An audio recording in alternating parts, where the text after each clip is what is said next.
drifting through the solar system, a deep space sleep story. Close your eyes, breathe out slowly, let the weight of everything set itself down beside you, gently, without urgency. Every thought, every task, every unfinished thing. You won't need any of it tonight. It will be where you left it. In the morning, it will all be there. Tonight, you're going somewhere else, somewhere very far away, somewhere very quiet. You're going to drift. Imagine yourself weightless, not the weightlessness of falling that has urgency in it. Falling already knows where it's going. This is the other kind. It has no direction. It belongs to things released into open space. You're drifting, slowly, without effort, without resistance, the way a breath of smoke drifts in a still room, unhurried, dispersing, becoming part of the air around it. Above you or below you, the distinction has dissolved. There is no up or down out here. There is only space. The sun is there. From here, it looks smaller than you expect. From Earth, the sun fills your whole field of vision. It demands everything. It makes it impossible to look away. But from out here, there is room around it now, room to look at it directly. It hangs in the absolute blackness, like a lantern, in an enormous room. It puts out its ancient light in all directions at once, in equal measure, without preference. The light travels outward, and you are somewhere in its path. It touches you. It's warm. Let the warmth of that light reach you. Not hot, just warm. The way sunlight is warm on a mild day. The way you feel the sun's attention on your face near a window in the morning. This light left the sun 8 minutes ago. It crossed 150 million kilometers of perfect vacuum to find you here. Before that, before it escaped the sun's surface, it was trapped inside, trapped for 100,000 years. It was born from fusion. At the core, absorbed and released and absorbed again. Slowly, it worked its way outward, through layer after layer of plasma, and now it is here. 8 minutes of travel, 100,000 years of patience, arriving at you, right now, in this moment. Breathe it in. You are drifting outward, very slowly. The solar system is opening up before you. You will visit all of it, every world, every ring and ice field, every volcanic plain, every ocean buried beneath ice, every storm belt, every ancient crater.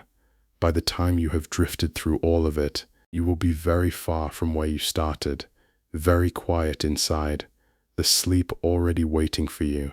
At the end of this journey will come easily, as naturally as the tide, as naturally as the long dark after a long day. Let your breathing settle, slow, open, without effort. You do not need to direct this breath. It breathes itself, the way it breathes when you are asleep, the way it will breathe tonight.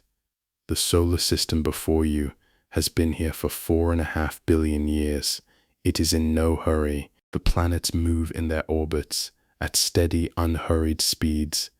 Mercury circles the sun every 88 Earth days, but from this distance, its speed is invisible. It simply moves, steadily, in its ancient path. The whole system turns together, slowly, like a very large, very old clock, a clock whose hands take centuries to move. You are drifting through that clock. There is no urgency here. There is nowhere you need to be, except where you are already going. Take one more breath. Let your body grow heavier. Your hands heavy. Your arms along your sides heavy. Your shoulders settling deeper, heavier, more at rest. Let the weight of your legs release. Let your jaw unclench. You may not have noticed it was clenched. Let the small muscles around your eyes soften. There. Good. You are carrying nothing tonight. The solar system will carry you. Let it. The first world you come to is Mercury. It is the smallest of the 8 planets. It is the closest to the Sun. It is one of the strangest places in the whole solar system. You approach it slowly, drifting in along a gentle arc. What you see first is the terminator. That is the precise line dividing the sunlit side from the dark. On every world with a surface, the terminator exists, but on Mercury, that line is different. It is the most dramatic boundary in the solar system. Mercury has almost no atmosphere, nothing to blur the transition, no air to carry warmth from the day side to the night side, no weather to moderate the extremes. On the sunlit side of that line, 430 degrees, hot enough to melt lead, hot enough that zinc would flow as a liquid across the ancient surface. On the dark side, minus 180 degrees, the temperature of deep space, the temperature of something that has never been touched by warmth of any kind. Between the two, at the terminator itself, a narrow strip of twilight. There, the enormous solar disk sits precisely on the horizon, perfectly balanced between burning and cold.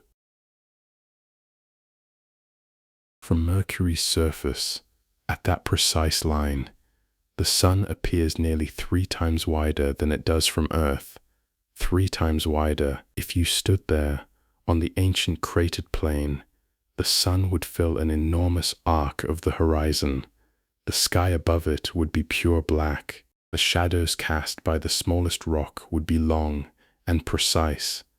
The terminator, the boundary between the 400-degree ground and the dark, would be right beneath your feet. You would be standing in the only moment of reasonable temperature Mercury ever has, just that narrow strip, just that line, just that quiet place between fire and cold. Mercury has no atmosphere to speak of, no weather, no wind, no erosion of any kind, save for the occasional impact. The craters stretch as far as you can see. There are thousands of them. They cover the surface the way hammered metal is covered in dents. Each crater is a record, a collision, a moment frozen in place. It happened billions of years ago, and nothing has touched them since. These craters have been here, unchanged, since the solar system formed. Nothing erodes them, nothing fills them in. Time passes on Mercury the way time passes in a sealed room. Nothing moves in that room. You would not know time had passed at all if you had not brought a clock. And yet at the poles, something remarkable is waiting. Mercury's axis is nearly upright, and that geometry means certain craters have never seen sunlight. Not once. Not in 4 billion years. The floors of those craters lie in permanent shadow, undisturbed and dark. The 400 degrees of heat above has never reached them. The sun itself has never touched them. And there, in that darkness, there is ice, water ice, frozen solid, an entire ocean's worth, resting quietly in the cold. It is on the planet closest to the sun. The solar system is full of paradoxes. Mercury holds one of the most beautiful ones. You breathe slowly. Mercury falls behind you. You carry with you the image of that terminator line, the most dramatic line in the solar system, the boundary between extremes. And at the boundary itself, there is a moment of balance. Quiet, still, you drift on. Venus approaches, a bright point, ahead in the dark. It grows slowly, a sphere emerging from the black. Then the sphere becomes a world, wrapped entirely in cloud, thick cloud, unbroken cloud, layer upon layer, from pole to pole. It reaches from the surface all the way up, 60 kilometers high, a continuous shell with no gap, no opening. In all of recorded history, no observer on Earth has seen through it, not once, not even a glimpse. You cannot see the surface from here. What you see is the top of the cloud deck. And from here, from the quiet of your drift, it is beautiful. The clouds catch the sunlight. They turn it golden. A continuous amber glow covers the whole planet. Like a cocoon of soft, warm light, the surface of the cloud deck has its own texture, its own slow weather, its own subtle shape. Venus is nearly the same size as Earth, the same density, the same bulk, the same composition, roughly the same distance from its star. In the early solar system, Venus may have had oceans, it may have had continents. For perhaps 1 billion years, maybe 2, it may have been a world where liquid water pooled on the surface, a world with weather, with rain, with chemistry stirring in that water. Then something changed. The oceans began to heat, they began to evaporate. Water vapor rose into the atmosphere and acted as a greenhouse gas. It trapped heat, heat that would otherwise have escaped into space. The temperature rose, more evaporation followed, more warming. The temperature rose further, a feedback loop, each step making the next step larger, inexorable, and final. The last ocean was gone. The temperature settled at 460 degrees Celsius, hotter than Mercury, despite Venus sitting twice as far from the sun. Venus holds heat, the way a sealed room holds warmth. The clouds hiding the surface are made of sulfuric acid. They are 40 kilometers thick. Beneath them, the atmospheric pressure is 90 times Earth's sea level. That is the pressure of 900 meters of water, pressing down from every side.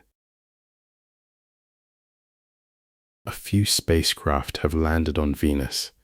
Soviet Venera landers in the 1970s and 1980s. They lasted at most 2 hours and 7 minutes. Then they were crushed, corroded into silence. 2 hours and 7 minutes. That was the best we ever achieved. The images they returned before they died, those are the only photographs of Venus's surface we have ever taken, the only ones. But from up here, the planet is serene. You drift above the cloud top, quiet. The golden light moves slowly across the cloud layer. Vast weather systems organize themselves below you. They stretch across thousands of kilometers. From within the clouds, they are invisible. From above, they show themselves, subtle variations in brightness, in texture. You pass above the North Pole. You watch the polar vortex turn, a slow hurricane. It has been turning for as long as anyone has been watching. A stable feature in a violently unstable world. Everything on Venus is slow in some ways, fast in others. A Venusian day is longer than a Venusian year. It rotates backward relative to every other planet. The sun rises in the west and sets in the east. It moves so slowly across the sky. From the surface, in the brief moment before the heat ended you could watch it move, almost feel it, almost. The golden clouds fill your view for a moment. Warm, beautiful, impenetrable. Then you drift past. Venus becomes a golden point. Behind you, ahead, the sky darkens. And there, like a blue jewel suspended in nothing, is home. You see Earth the way the Apollo astronauts saw it, the way every returning spacecraft, every telescope, every satellite has seen it. Small, blue, impossibly beautiful, surrounded by the absolute nothing of space. Its color, its cloud, its light, so specific, so particular, that the first reaction is always the same, said in different words, but always the same. Smaller than you expected, more beautiful than you expected, more fragile, and you love it. From here, you can see entire weather systems, each one a single object, a hurricane in the tropics, a perfect white spiral. Its eye is a clear circle of calm, perhaps 50 kilometers across. From the ground, a hurricane is the most violent thing. Walls of rain, storm surge, wind pressing against every surface. From here, it is a white pinwheel, delicate, almost decorative. It rotates slowly on a blue field. It looks no more dangerous than a cloud. The violence isn't visible at this scale. Only the pattern is visible. And the pattern, from here, is simply beautiful. The Terminator crosses the face of the Earth. Right now, it is always crossing somewhere. On one side, the planet is lit, blue and white, the brown and green of continents. On the other side, night. In the night side, you can see lights, thousands of cities, concentrated along the coastlines, the river valleys, the old trade routes. These routes have organized human civilization. For millennia, they have held us. They are lit now, against the dark, like a map drawn in light. The lights of East Asia, the lights of Europe, the constellation along the eastern coast of North America. Each light is a person, or many people, doing what people do. Sleeping, working, worrying, loving, sitting in the dark, staring at the ceiling, lying in bed on their way to sleep. From here, every one of those people is the same brightness. Everyone, the same brightness. From here, you breathe the breath of someone looking at home from a long way away, the breath that holds two things at once, recognition and perspective, the breath that says, I know that place. From here, I can see how small it is.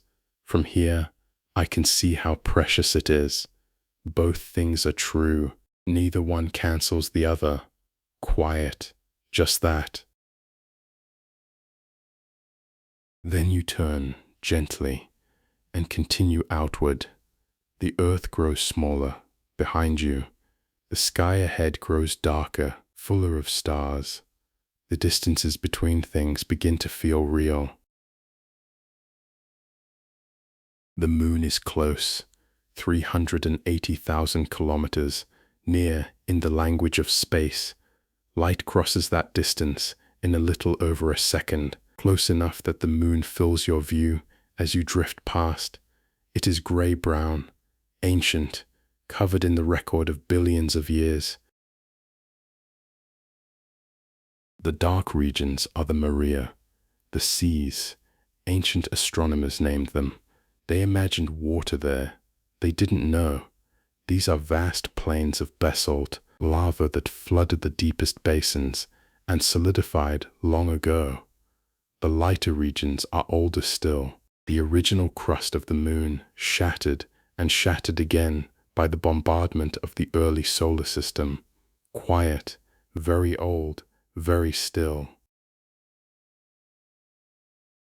The footprints are still there. 12 human beings walked on the moon. They left their prints in the dust, and they went home, in the sea of tranquility, at the Fra Mauro Highlands, at Hadley Rill and at Taurus Littrow Valley, and at 3 other sites. Boot prints, wheel tracks, the descent stages of the lunar modules, sitting silent where they were left, undisturbed. No wind has touched them, no rain. The vacuum of the moon preserves everything. The footprints will be there, exactly as they are now, for 1,000,000 years, unless something disturbs them. You drift past the moon's terminator. You look down into the shadow of a large crater. The crater's rim catches the sun. It glows pale gold. Inside the crater, pure darkness. Not the darkness of a room with the lights off. Not the darkness of a cloudy night. Vacuum darkness. There is nothing to scatter the light. There is no air to soften the line between light and shadow. The dark inside that crater is as black as the space beyond the solar system. At the bottom of that shadow, the temperature stays at -200 degrees. It has stayed there for billions of years. Down there is ice. The moon, like Mercury, hiding its water in the permanent dark. You drift, you breathe. The moon falls slowly behind you. Think about the moon for a moment. Not the moon as a distant named thing. The moon you have known your whole life. The moon that rose in your childhood sky. The one you've seen through windows. It has lit night roads. It has lit fields and oceans and dark water with its pale borrowed light. That moon is this moon, the same one. You are seeing it from the other side now. You are outside the relationship between the moon and Earth. From here you can see them together, the blue and white Earth and its pale grey companion. They are turning around each other, slowly, a gravitational dance. It has been going on for 4.5 billion years. It pulled the tides across every ocean that ever existed. It slowed the turning of the Earth from a few hours per day down to 24. All of life evolved into that rhythm, every living thing shaped by this. The moon shaped the rhythm of life on Earth. It did this before there was life to be shaped. You breathe slowly. The moon is beautiful and quiet and old. You look at it for another moment, at the pale grey surface, at the deep shadows of craters, at the dark plains of ancient lava. Then you let it go. It will be there when you return. It will always be there, 380,000 kilometers from home, keeping its quiet watch, pulling the tides, lighting the dark water. The moon falls behind you. Ahead lies the long drift out to Mars, 450 million kilometers at closest approach, a distance that took the first spacecraft 7 months to cross. The distances are becoming real. You breathe, you drift. Mars comes into view. First a reddish point, then a disk, then a world. The North Polar ice cap appears, a white circle at the top of the planet, visible even from here. It is water ice and dry ice together. It grows in the Martian winter. It retreats in summer. It breathes with the seasons, a rhythm that has been going on for billions of years, and still breathing. Then the great dark plains come into view, ancient basalt, vast and still.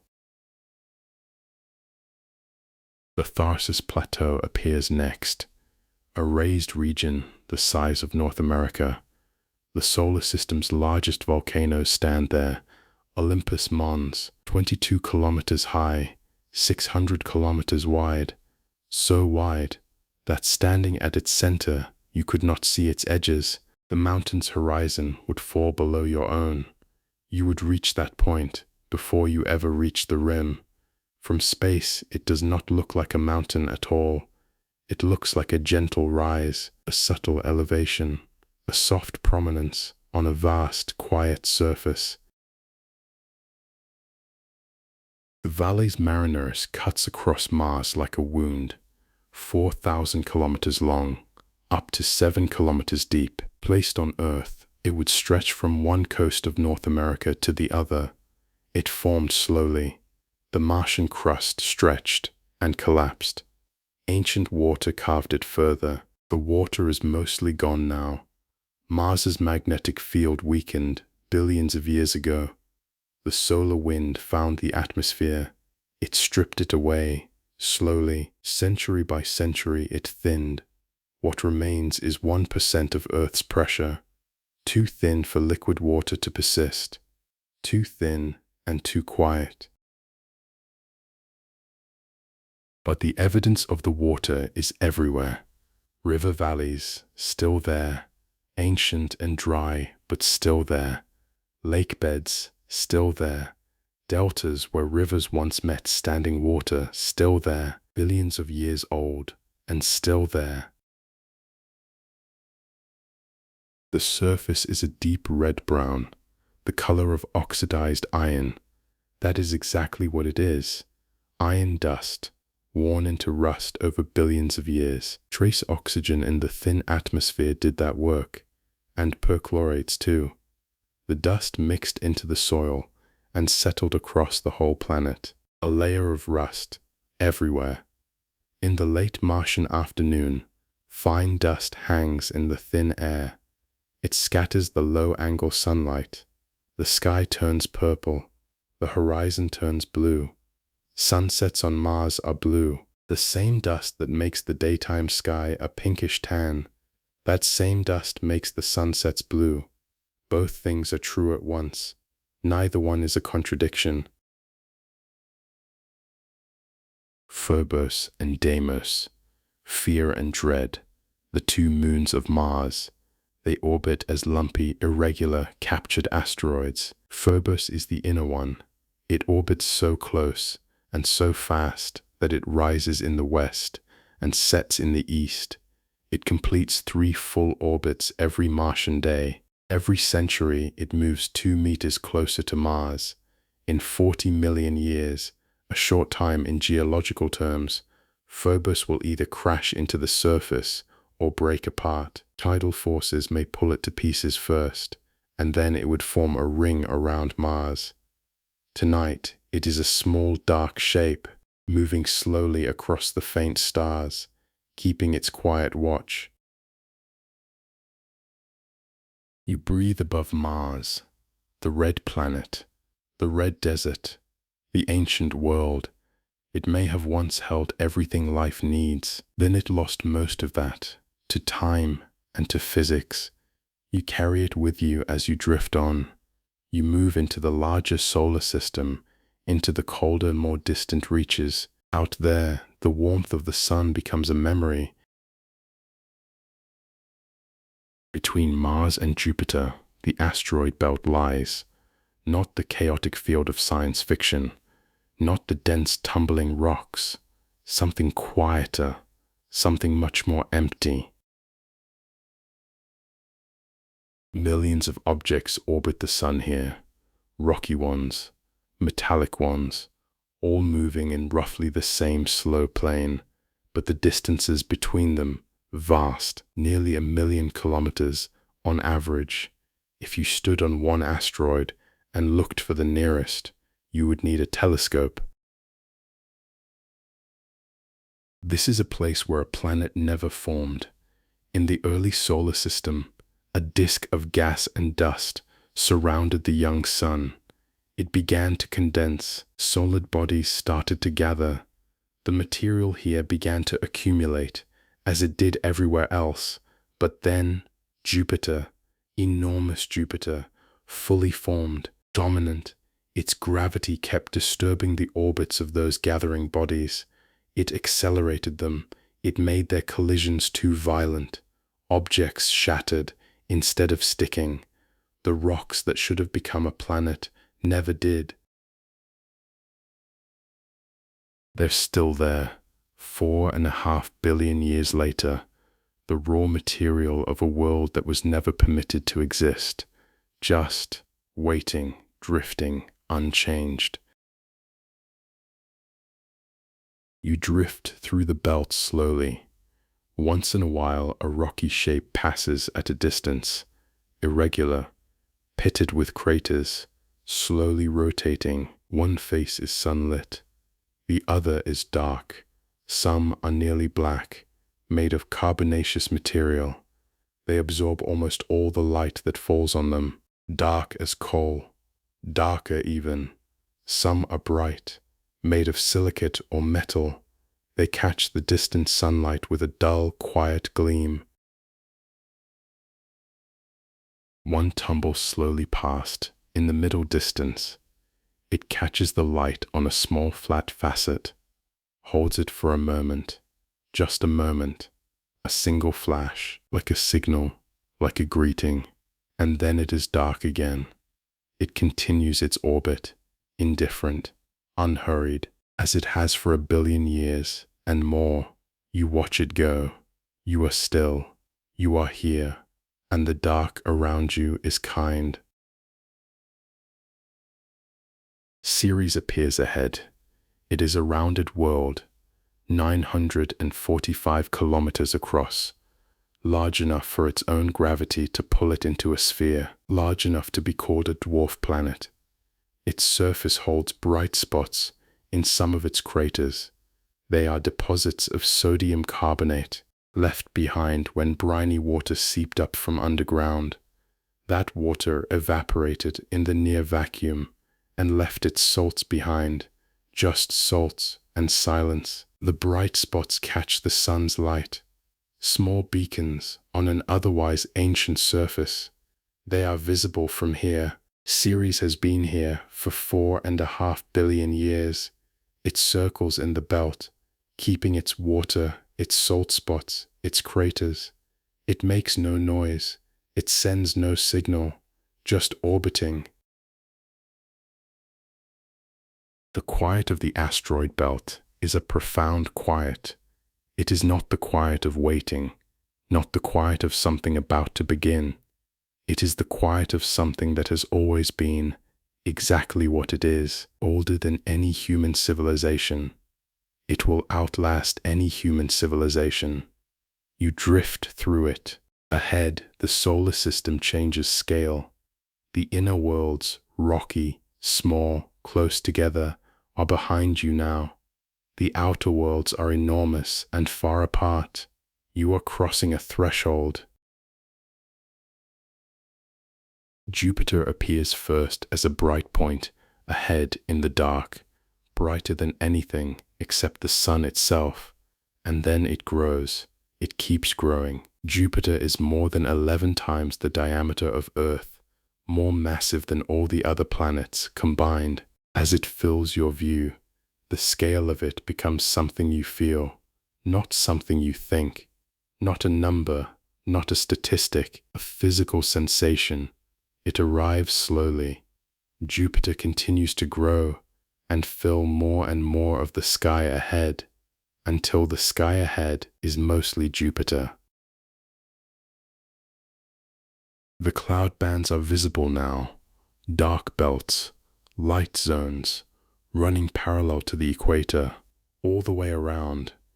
Each band is a different altitude, a different composition, a different temperature. They sit within Jupiter's enormously deep atmosphere. The belts are brown and orange, warmer regions where gas descends. The zones are cream and white, cooler regions where gas rises. At the boundaries between belt and zone, storms are born. They grow and merge and fade on timescales of days to years. The largest storm of all is visible now, there in the southern hemisphere, the Great Red Spot. It is a high-pressure storm, an anticyclone. It has been spinning continuously for at least 400 years. 400 years. It was first seen through telescopes. It is still here. Right now, it is 1.5 times the diameter of Earth. Its outer winds move at 500 kilometers per hour, and it has been shrinking slowly for the past century. No one knows if it will stabilize. No one knows if the most famous storm in the solar system will simply fade after outlasting every human civilization that ever looked up and found it. The Galilean moons hang near Jupiter now, strung across the sky like beads on a wire. Io is closest in. It is the most volcanically active body in the solar system. Its surface is covered in sulfur, in lava lakes, in calderas vast and dark. Plumes shoot 250 kilometers into space. Io is constantly remaking itself. There are no craters there. Everything is buried under fresh lava before craters can form.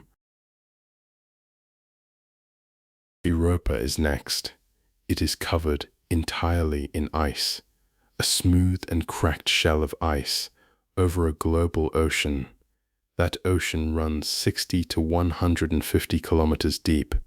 It holds more liquid water than all of Earth's oceans combined. Jupiter's tidal forces flex Europa's interior. They generate heat. They keep the ocean liquid, in the dark, far from the sun. And in that ocean, in the dark, in the warmth, there may be chemistry. There may be something more than chemistry. It is one of the places where we most seriously wonder.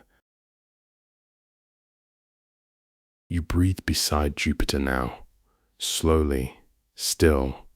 It is called the Great Organizer, the Great Shield. Its gravity has shaped the solar system itself, clearing the asteroid belt, turning comets aside.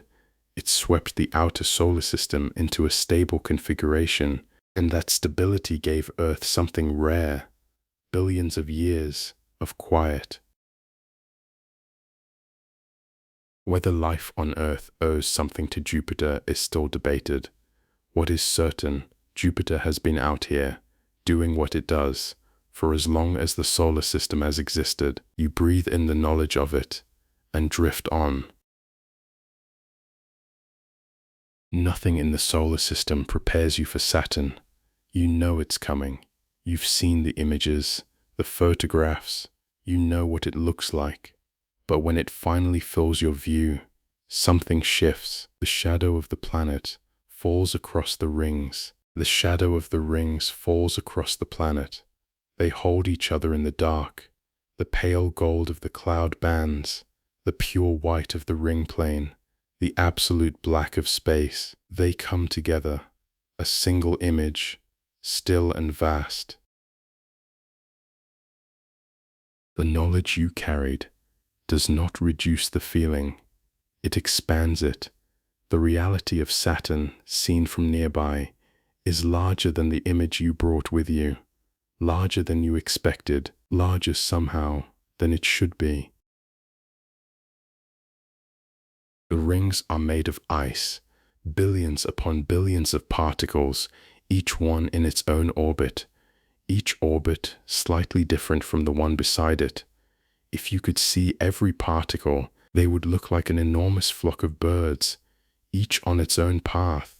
Together, the impression of one smooth surface. The particles range from grains of sand to boulders the size of houses.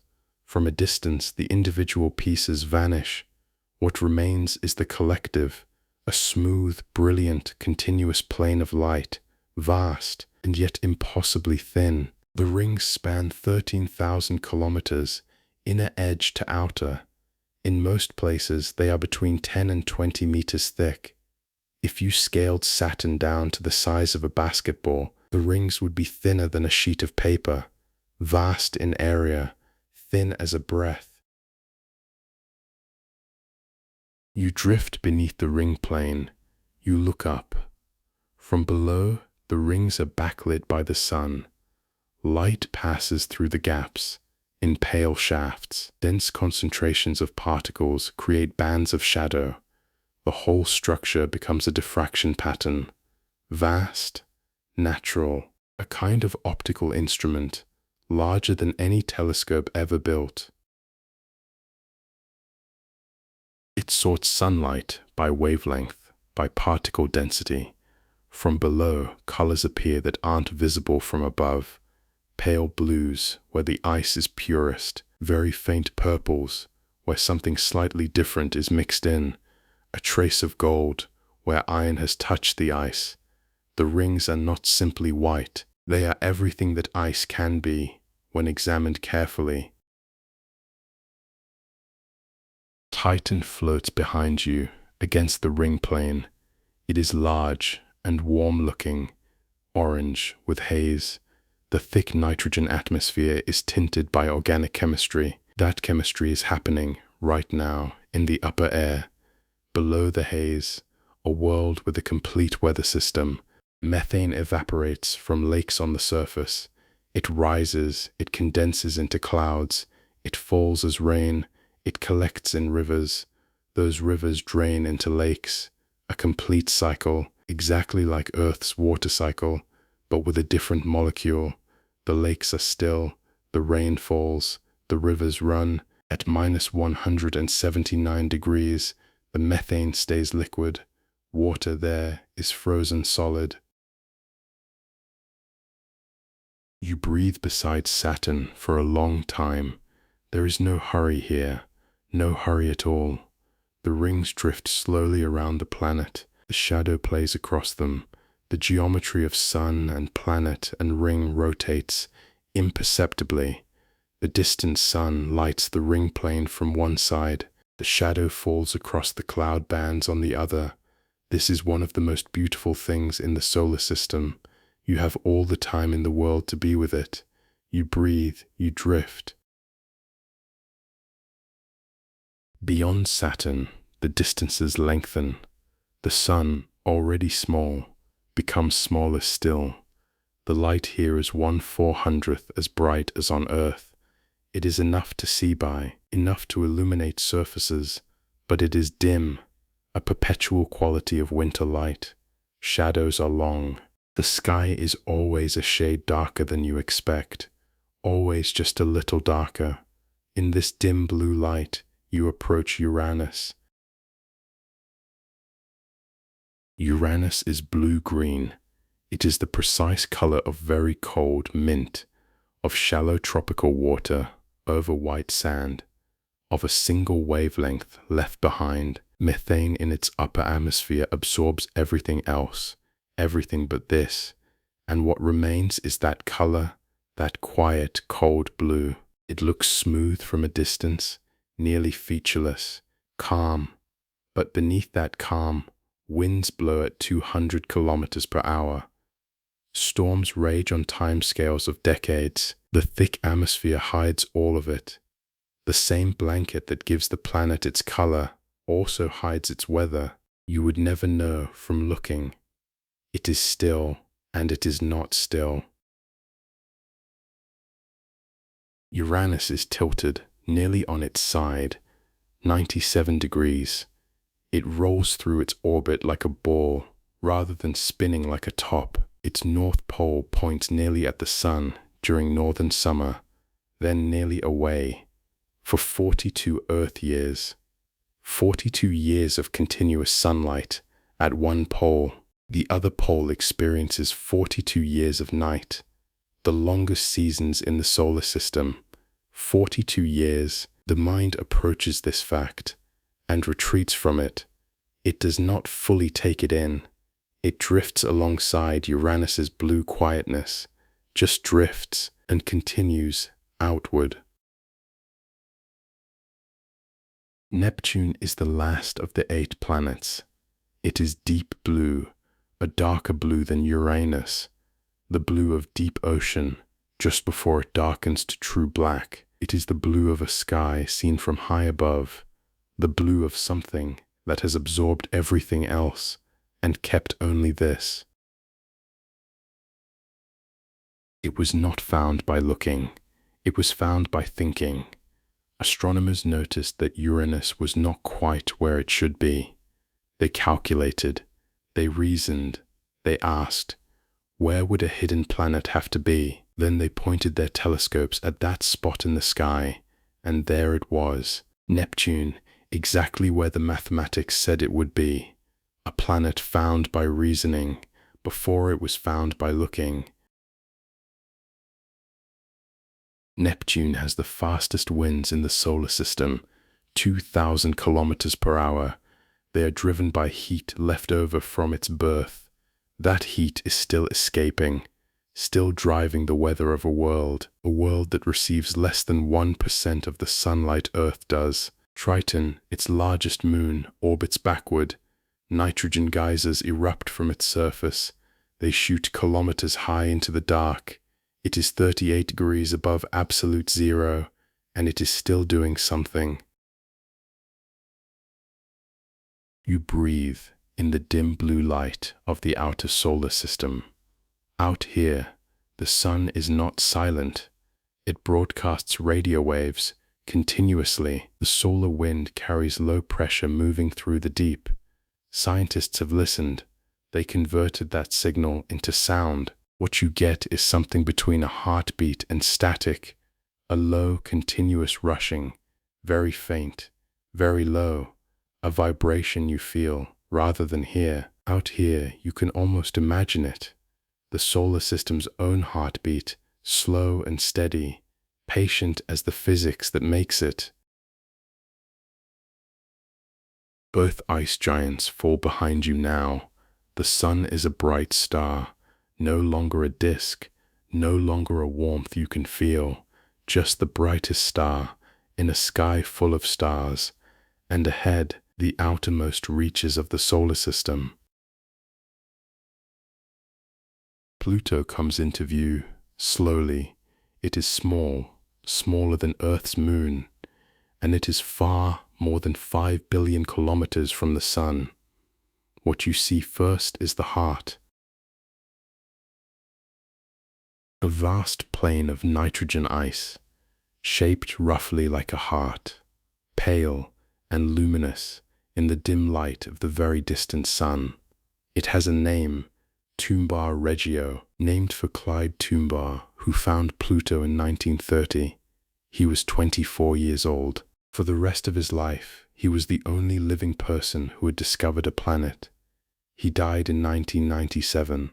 His ashes were placed aboard the New Horizons spacecraft.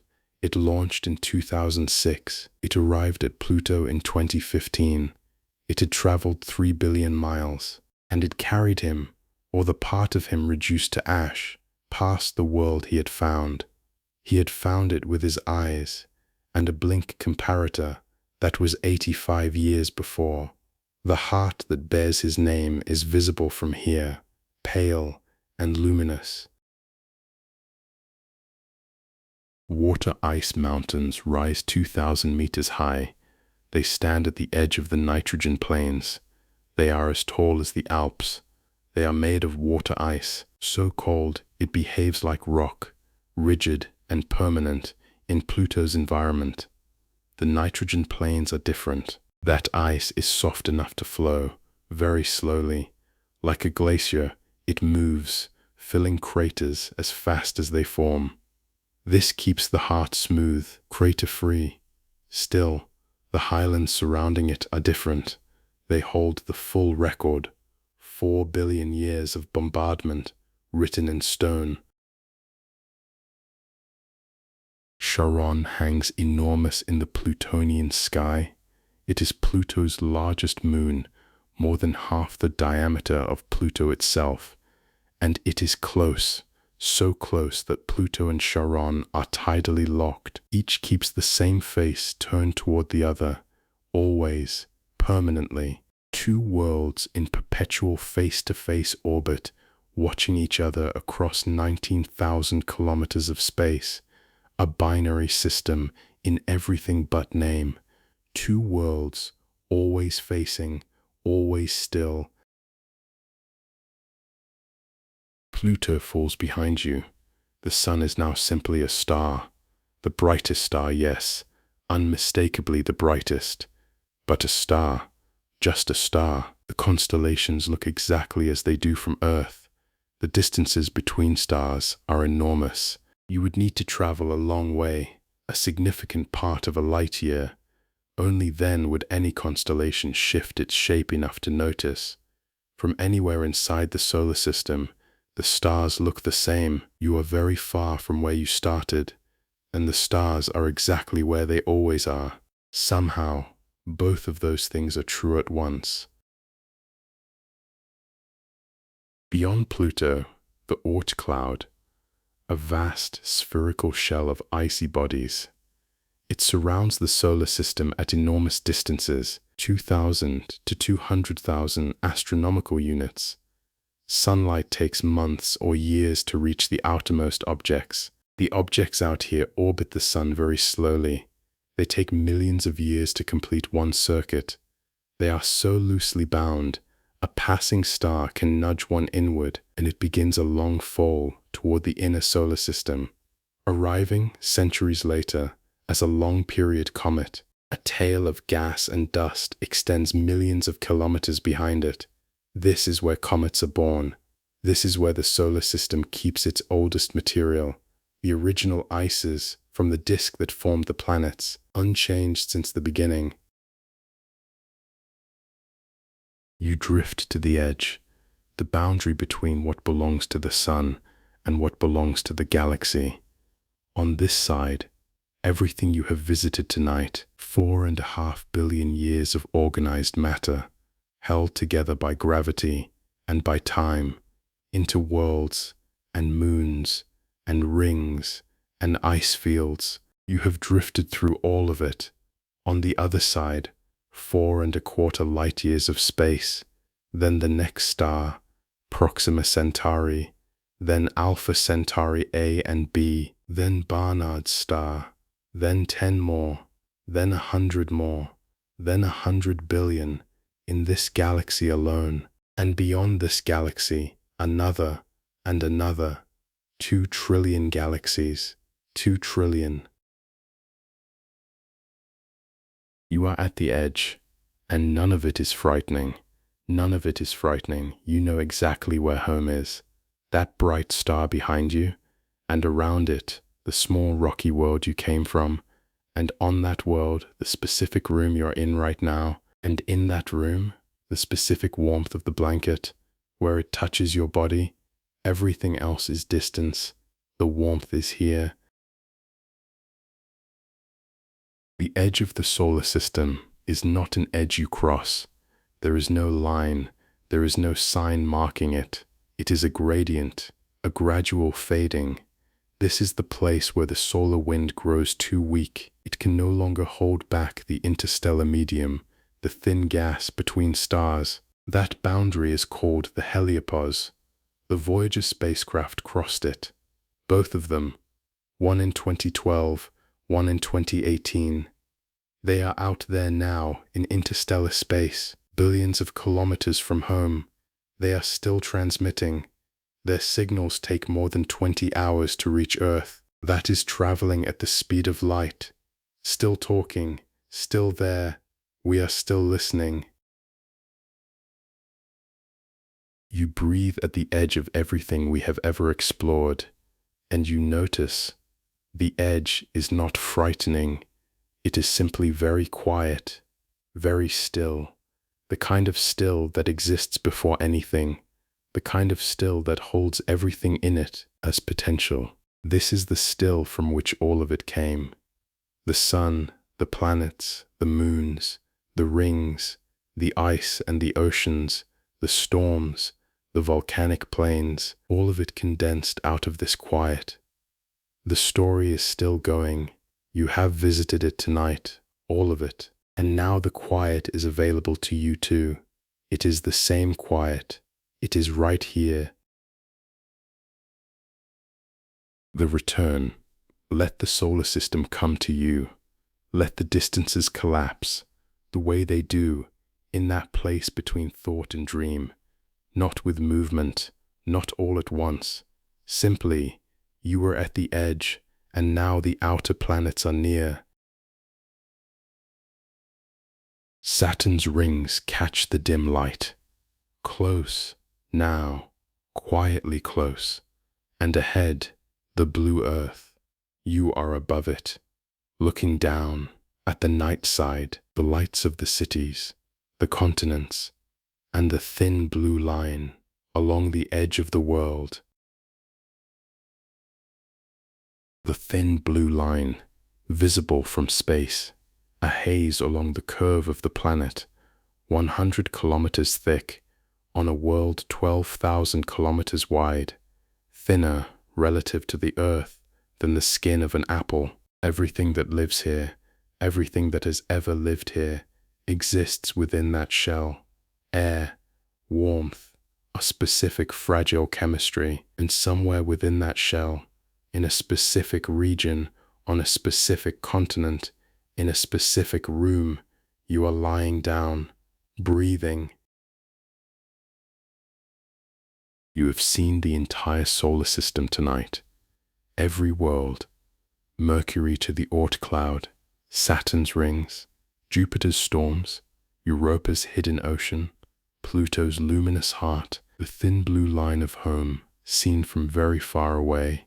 And now you are back, not with urgency, not with effort, simply because this is where you are, this is where you have always been. You are exactly here, exactly this size, exactly this warm, and the solar system is still out there, enormous and old and quiet, utterly indifferent, in the most comforting way. You are still, you are here, you are home. Let your body settle down, all the way down, not part way, all the way. Let the mattress receive you, every ounce, nothing held back, nothing braced. Let your breathing slow. It's already slowing. It's been slowing for a while. The solar system will keep going. Without your attention, Jupiter will stay in its orbit. Saturn's rings will stay brilliant and thin. The sun will keep burning for another 5 billion years at minimum. It is patient. It is steady. It sends its light in all directions. That 8-minute light arrives, and it touches everything it finds. Notice how quiet your body has become. Your breath is very slow now. Not because you're trying. You have been drifting for a long time through very quiet places, and quiet is contagious. The quiet of Mercury's ancient craters has come with you. The quiet of the asteroid belt's slow turning has come with you. The quiet of Saturn's ring plane, that impossible thinness, it is here in this room with you. The quiet of the Oort Cloud's ancient ices is here too. All of it arrived with you. It gathered along the way. It is carried in your breath, the way a traveler carries something back from a place they've been, and now you carry it into sleep. Your eyes are closed. Your breathing is slow. Your body is heavy and warm and fully settled. The solar system continues to turn, enormous and unhurried, exactly as it has always turned, and you are part of it, not a visitor, not an observer, a small and specific and perfectly ordinary part of a universe that has been doing this for 14 billion years. It plans to keep going. That fact is not frightening. That fact is restful. You are very small. Everything is very large. Nothing requires your attention tonight. Sleep is close. 8 minutes of travel. 100,000 years of patience before that. Arriving here. Arriving at you. Warm. Sleep. The solar system is keeping watch. Sleep. Sleep.